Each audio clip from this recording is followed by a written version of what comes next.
Jericho Rosales nagpakilig sa Pilar, Albay para sa Tabaco Festival 2025. Jericho Rosales, o mas kilala bilang Echo, muling pinatunayan ang kanyang star power nang magpasaya at magpakilig siya sa Tabaco Festival 2025 sa Pilar, Albay.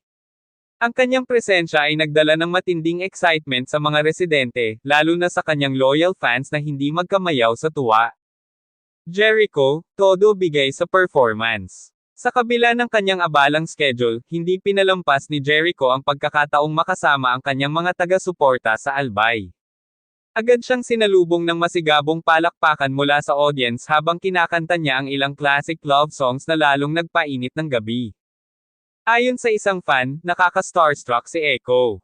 Iba pa rin talaga ang dating niya, lalo na pag nasa stage. Masayang interaksyon sa audience. Hindi lang siya nag-perform, nagbigay rin siya ng oras para makipagkulitin sa crowd. May ilang fans na nakaduet pa niya sa stage, at kitang-kita sa mukha ni Jericho ang saya habang pinapasaya ang kanyang mga tagahanga. Sabi pa ng isang audience member, nakaka-proud si Echo. Hindi lang siya magaling na artista, ang bait pa niya sa fans. May special shoutout kay Janine.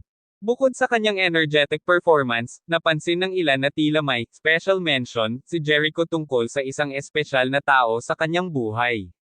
Hindi naman niya binanggit ang pangalan, pero may mga fans na agad nag-isip, si Janine Gutierrez kaya ito. Ayon sa ilang netizens, mukhang inspired si Echo lately. Baka naman si Janine na ang reason. Jericho, tuloy-tuloy ang pagpapasaya. Sa kanyang pagbisita sa Pilar, Albay para sa Tabaco Festival 2025, mas lalong napatunayan na si Jericho Rosales ay isa sa mga pinakamahal na artista ng masa. Ang kanyang dedication sa entertainment at genuine connection sa audience ay hindi matatawaran. Ano sa tingin mo? Talaga nga bang blooming si Echo dahil sa isang espesyal na tao? I-comment ang iyong opinion at huwag kalimutang i-like at i-share ang article na ito para sa iba pang latest showbiz updates.